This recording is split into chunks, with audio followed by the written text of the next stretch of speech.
Did you know you can combine pie charts with maps to give you even more insights? It's super easy to do, so let me show you how. So what I have here is a map, and it shows the sum of sales. The bigger the pie chart, the bigger the sales for that state. And then within that, we have a pie chart that's split by segment, as you can see up here. So let me show you how to do this.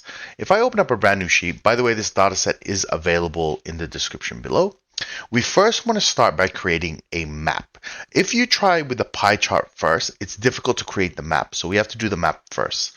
So if I go here and look for state, just make sure that it has a geographical data type set to it. Otherwise, this will not work. So if you click on that data type, you're going to see string, geographic role, and it's set to state. Tableau should do this automatically, but if it doesn't, then just make sure it's set.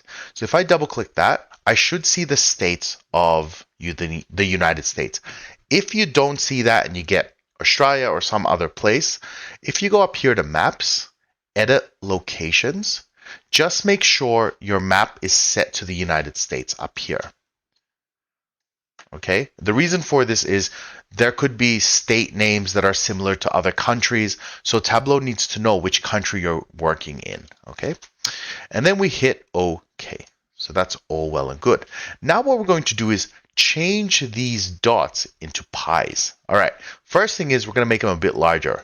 So we're going to click on this size button, and we're going to make it larger. Something like that, enough that we can see it. All right. Next, in the marks card here, we're going to set this to pie. So go here and pie. Now to make a pie, you need two elements. A dimension to split it up and a measure to determine the size of the pie, of the cut of the pie. Okay, so first we're going to start with segment. So we're going to take segment and we're going to put it into color. Now as soon as we do that, you're going to see everything change, but they're all the same size cut. Okay, they all look like Mercedes symbols, right? Because we haven't given it the size of the pie. So now we're going to bring sales and drop it into this one right here, which you probably don't see very often. Okay, so sales in here. And now you can see all the pies have changed. Now the problem with this kind of visualization, or really what's missing, is not all states have the same total sales, right? So if I just do this quickly, if I take the state total sales, okay, we go entire view, you can see some states are definitely higher than the others. And we want to be able to show this because otherwise in the map, all of them will be treated the same. So the way to do that is if we take sales and drop it into size, it will change the size of the pie. Like so.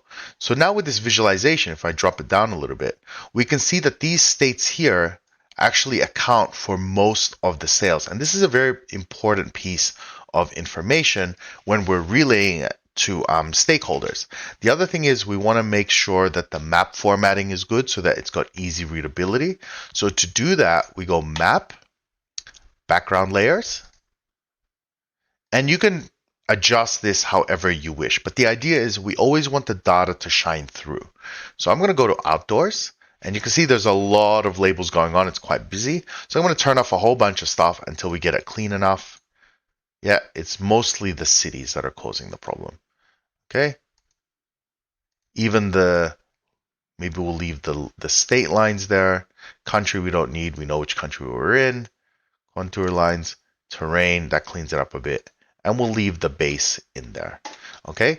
Now the other thing is if you look at this, the pies are actually overlapping the label. So if you don't want that, here's the way around it. I'm going to turn off state. So basically I've got everything turned off except for the base. And maybe, sorry, I was supposed to leave the borders. Okay, we'll close this. And we want to add state to the label. So if I take state and drop it in label, you'll see the label for the states looks a lot nicer this way. Okay, so that's how you build a pie chart combined with a map visualization. By the way, I teach all these kinds of custom visualizations on my website at Jellyman Education. I hope you guys enjoyed this, and until next time, have a great day and bye.